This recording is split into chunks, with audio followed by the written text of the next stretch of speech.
Okay. So what are some different holiday meals you have to prepare?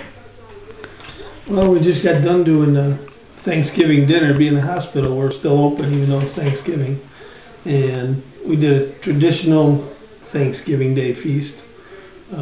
Traditional in our eyes, we put it together kind of a generalized thing. It had turkey and ham and cornbread dressing and your green bean casserole and mashed sweet potatoes. And of course, some of the first people that walked in were looking for macaroni and cheese, because everybody has macaroni and cheese.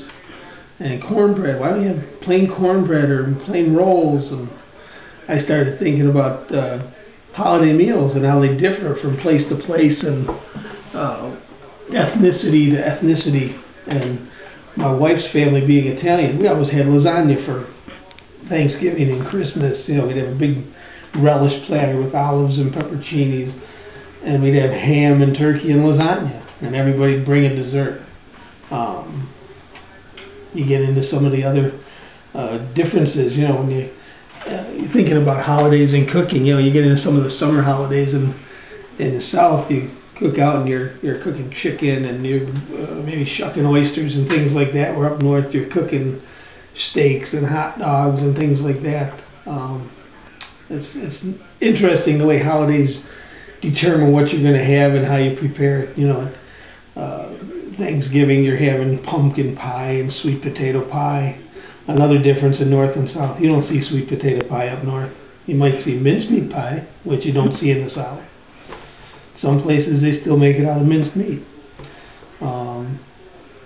You get around Easter and you've got, again, different ethnic traditions for the cooking. Growing up in Buffalo, there was a lot of European, German, Polish descent people, so there was all kinds of things dealing with sausages and pickled meat and things like that, eggs. I always remember the egg baked in the middle of the bread. It was like an Italian bread, and it had an egg baked in the middle of it. They made rolls with egg baked in it, and they decorated it and everything else. And it was, I forget all the names. Everybody had, you know, ethnic names for it, whether it was Polish or Italian or German. But there was always something.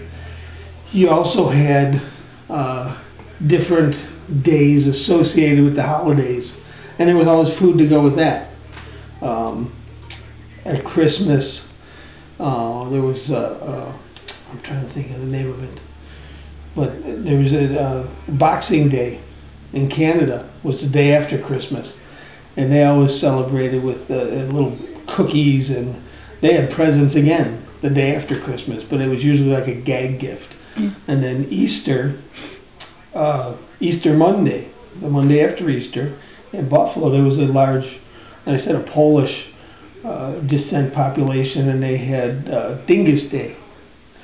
And I don't know if anybody down in this part of the country even heard of it before, but it was customary for, it was kind of a courting day.